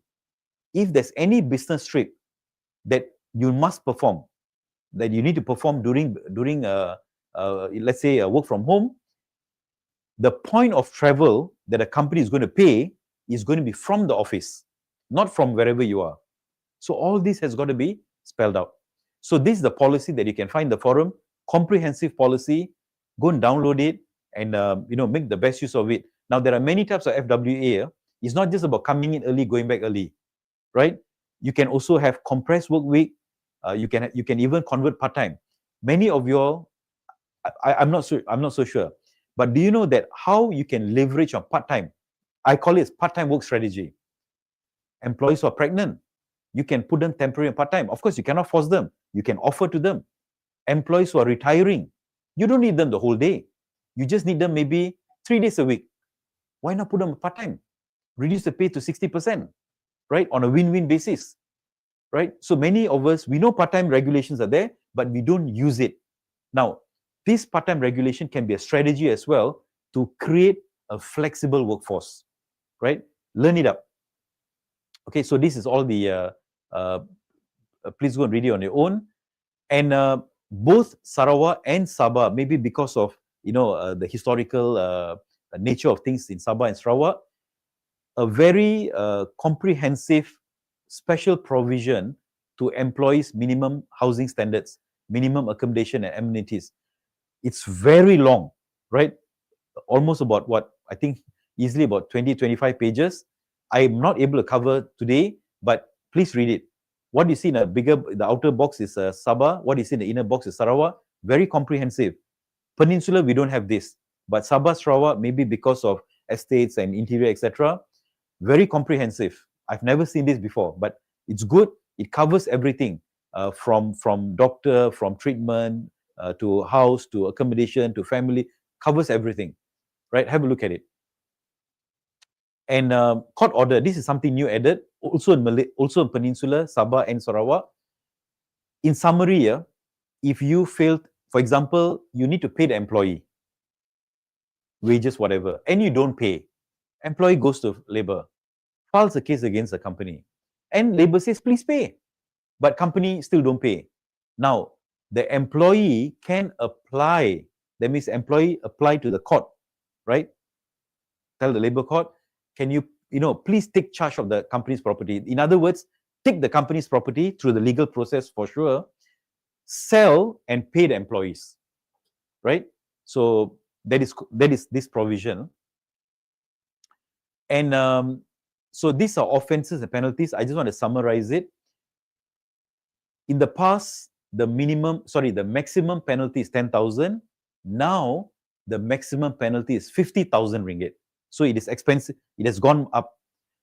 And, look at item D here.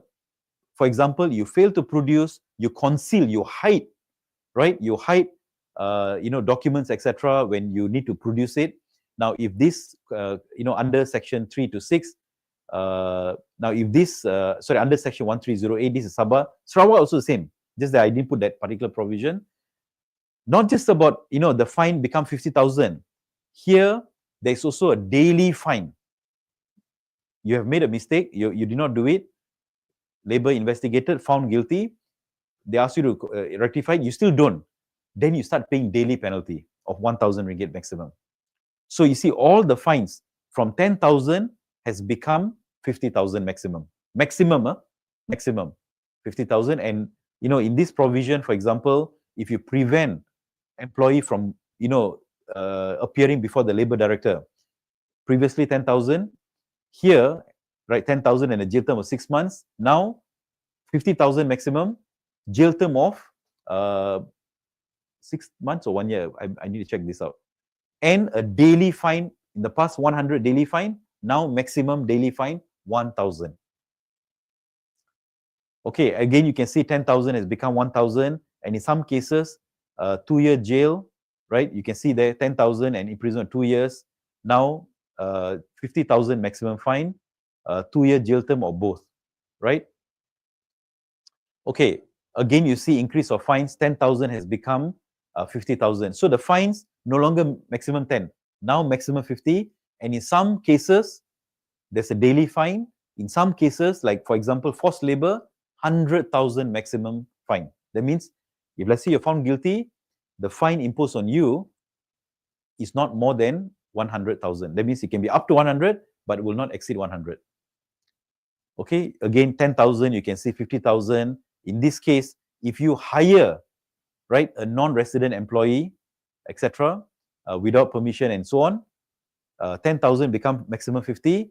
6 months jail has become 1 year jail, right? So the increase in imprisonment term for section 130L.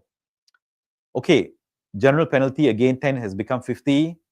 Then there's a daily fine, right? Some cases, remember, there's a daily fine, 1,000 ringgit maximum per day. So just imagine if 30 days you still don't rectify it, 30,000 extra. 60 days, 60,000.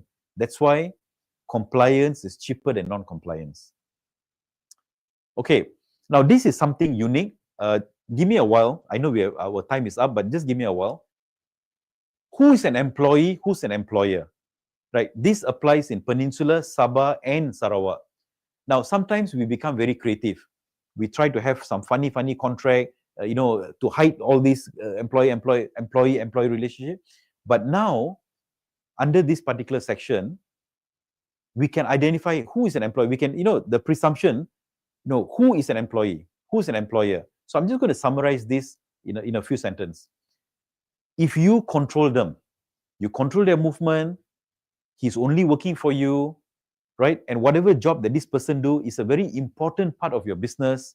And whatever you pay him or her is a major part of the income. You provide them tools. They have to apply leave. You don't want to come to it, you apply leave, etc. You're controlling them, right? You are the employer. He is the employee, right? So, very clear. Now, let me give you another example. Who is not an employee? For example, I'm in PJ. Some of you all could be in Kuching or KK. There are a lot of offices, right? Now, a cleaner, he or she, Monday morning, go to company A, do cleanup, finish. Then she go to company B, finish. Then he goes to company C. And the whole week, right, he goes to different companies to clean up. Maybe, get all the pantry done up, etc., throw rubbish, mop the floor, wipe the table, etc. He goes to so many companies throughout the whole month. Now, is he only working for you? No. Is he or she doing an integral part? That means the activity is a very important part of the business. No. You guys are developing software. That person doing cleaning. Or you might be designing some R&D or whatever. So, not doing the job is not integral part of the company's activity. And whatever you pay is not a major part of the income. You give few hundred, that company give few hundred, here few hundred. So what you give is not a major part of my income. And you're not controlling my movement. I can go and work anywhere. So that cleaner is not an employee. And you are not an employer. Okay. And my last 1 or 2 slides. Now, under section 10, okay, this is Sabah. Sarawak has the similar thing as well. The minister, right? You can see the minister, of course, with consultation with the state authority and whatnot, can make new rules. For example, I just highlighted a few. There's many more because I can't put all these things. It's quite long. There are many more. So please read the relevant sections. For example, the minister can create a rule when employees should take off from work for meals, right? When should they take off for rest days?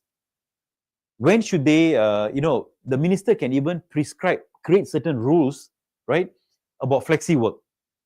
Maybe in 2 years' time or 5 years' time, there could be a new rules on flexi work. Company must etc. Or rest day. Or the minister, right? See, all these provisions are there. It's up to the minister. If he sees there's a need, he can do it, right? He may even say, okay, now for shift work, company must give allowances, etc. Right? So all the minister, so this section, right, whether in Sabah, whether in Sarawak, even in Peninsula, right?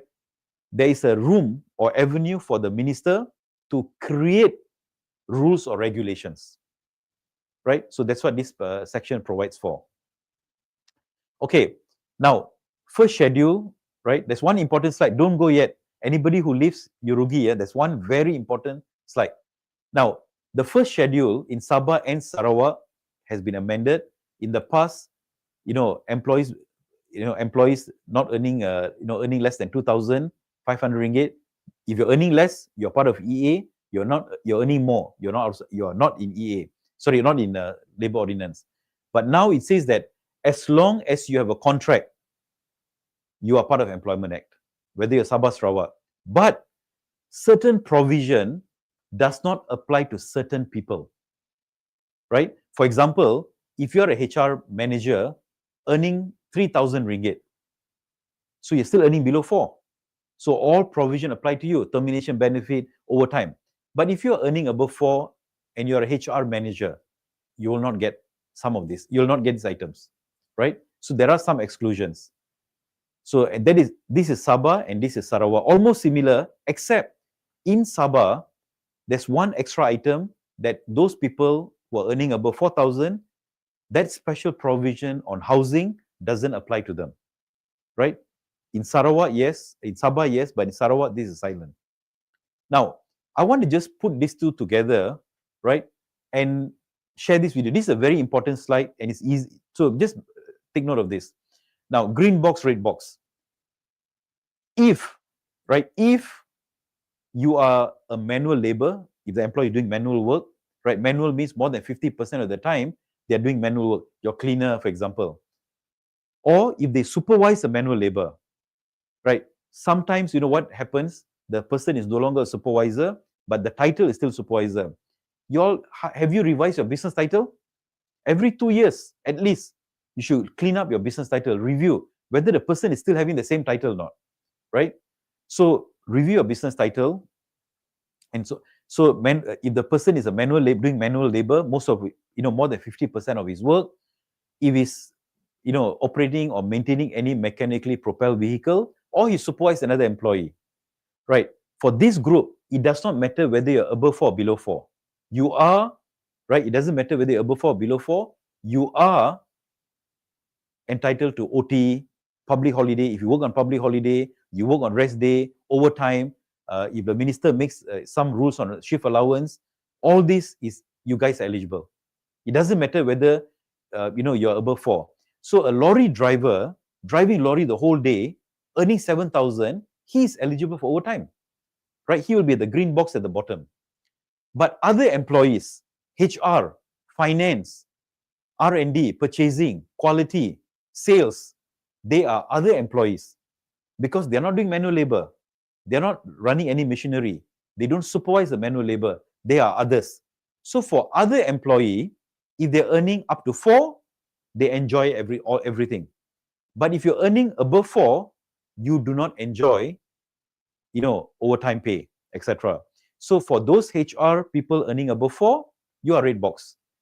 Finance earning above 4, you're red box, right? Remember, the Labour Ordinance do not follow title, director, manager, no.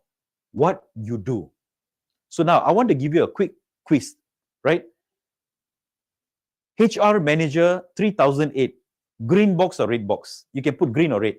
HR manager earning 3008. Manager, remember, green or red? Anyone? HR manager earning green or red? Sorry, HR manager earning 3008. Green box or red box?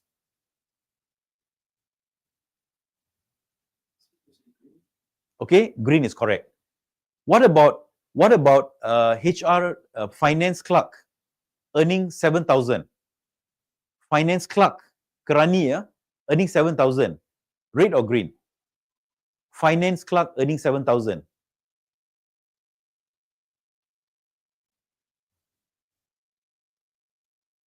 No, because a clerk is not manual labor. So a finance clerk, even though clerk, that's why I say y'all are, because we get confused with titles. The ordinance do not follow titles, it follows what they do. So the clerk is not a manual labor, not supervising. So automatically fall under others. Because above 7, above 4, red box. Okay, good. Many of you got it correct. Okay, so that's how you see it. My last question.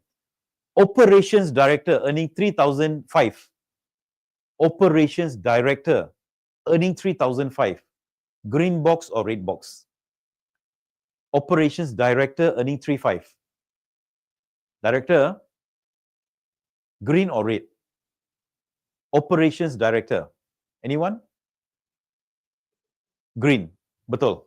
Why? Because doesn't matter what title, but your pay is below 4K. Right? So now if I would ask you a question, who do not get OT or above 4 don't get OT? Your answer is incomplete. Because why? A manual labor, tak kisah gaji berapa, below 4, above 4, you enjoy OT. You are eligible. But other employees above 4 don't get. So please try to understand this chart. Now, I'm going to skip this because it's just really not enough time. But the definition of wages, no change at all. But the reason I wanted to put here, because I wanted to just re-explain, but since we don't have time, I'm going to skip this. But this is the same, no changes at all. But I wanted to just share with you how to apply it. Okay, so I'm just going to skip some of this, right? Some of these details are also in the Facebook. Okay, now remember I said just now, the new schedule on employment of child and young persons. So again here, what are the do's and don'ts? So there's a new schedule created. So the new second schedule is on employment of child and young persons. And so these are the do's and don'ts. So child means somebody under the age of 15, a young person, right? They are below 18. So child under 15, young person below 18, and child, a child or young person cannot work more than 6 days, and so on. This is actually Sabah. Sarawak has something similar as well. Okay, now then there's also a new third schedule. What are the list of hazardous work, right? It's all given. Now I just summarize it, but it's quite lengthy. So just take note, there's Schedule 1, no change, Schedule 1, there's a change. Schedule 2 and Schedule 3 has been newly created. So there's 3 schedules that you got to go and read and understand. Okay, so I'm done. I'll take 1 or 2 questions, but before you go, we have a masterclass happening in, in Sabah. And, we're going to run through all this in detail, all the strategies, all the tips, how to simplify your processes, how to do your misconduct process in 20 minutes and whatnot. What are the various breakthrough strategies, not just any strategy, breakthrough strategies. So we are coming to Sabah on 13, 14 October. So if you're interested, I think that my colleague is sharing a link for you to sign up, or you can just send an email to Sophie at Malaysia HR Forum and we'll be in touch with you. We're coming back to Sarawak for the second time. We were there the first time. Fantastic response. We're coming to Sarawak on 10th and 11th November. For those of you, if you want to come to PJ, get some fresh air, you can also come to PJ or in Penang, right? We'll go through this in detail, right? All the changes, the FAQs, go through item by item, work hours, what are the strategies and whatnot. So the masterclass we cover 2 parts. One is the changes and your HR strategies. So we are coming to Sabah for the very first time. Good discount is offered, not cheap, but good discount offered. Grab it if you can. Fully claimable from HRDF. So that's a masterclass. And for those of you all, if you are interested to upskill yourself, to certify yourself, to be better in your role and whatnot, we have various certification programs, job specific. For example, if you're on payroll, we've got a certified payroll training, com and ben certified program, or a HR analyst, or HR, CTNA, training needs assessor and whatnot. Okay, so these are the programs that we have. Okay, so now we don't have much time, but there's a lot of questions, right? There's a lot of questions. I really don't know. There's so many questions. Okay. Yeah. Anyway, I tell you what, it's a lot to answer in a short period of time. So what I will do, I'll skip the questions, but please join Facebook, right? You can also ask your questions in Facebook. And we have also groups for Sabah and Sarawak WhatsApp group. If you want to join any of the WhatsApp group, whether for Sabah or Sarawak, please email Sophie. then one of our team members will reach out to you and share you the link to join the WhatsApp group for Sabah and Sarawak, 2 different groups, and join the masterclass. We'll give you templates, handbook policies, handbook template, documentation and whatnot, and tons of things that you learn. Okay, so I think that's all for today. Thanks a lot for joining. There's a question asked whether we'll be sharing these slides. Unfortunately, we can't, because these are the slides we're going to use in the masterclass. So we will share it during the masterclass for those of you who are coming. At this moment, we are not going to share these slides because there's a lot of effort put in to prepare these slides, lots of crunching of data, and not something that we can just copy, cut, paste. So, but for those of you attending masterclass, you will get these slides along with over 200 HR documentation, templates, policies, forms, and the best part is the HR strategies, the breakthrough HR strategies. How can you retain your staffs without paying more? How to give more to employees, right? So that they don't leave your company without asking your boss for extra cash. That's the way for it. You can give more to employee, more of everything, without asking the boss extra money. So your employee have no reason to go anywhere. So this is what I call as a breakthrough HR strategies. We will cover this in the masterclass. So thanks a lot for joining us today. I hope you have learned something out of this webinar. And tomorrow, don't forget, tomorrow we have got a webinar on retrenchment, right? VSS, MSS, VSS, MSS, and retrenchment. How to do the calculation, the formula to calculate.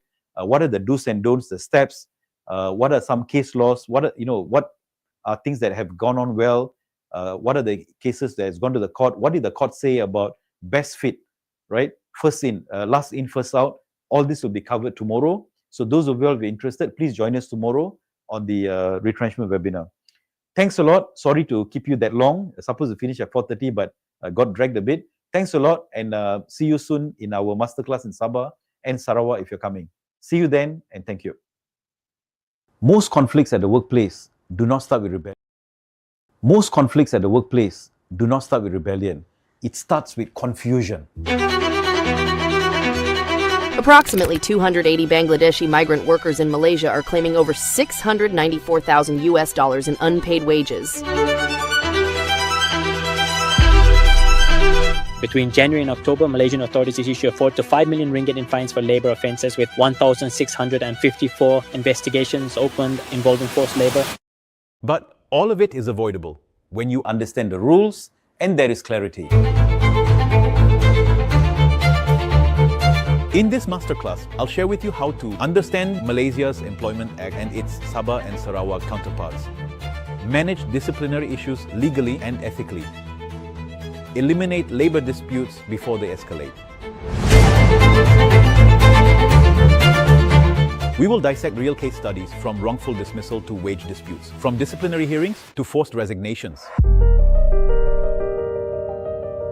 Sometimes people tell me this kind of class is useless. You can Google it or ask around. But ask yourself this: do you want to be firefighting when the damage is already done? Or do you want to live with peace of mind solving issues before they ever reach your desk? Because no matter what your life looks like now, it can be better. Hi, I'm Arul and this is my masterclass.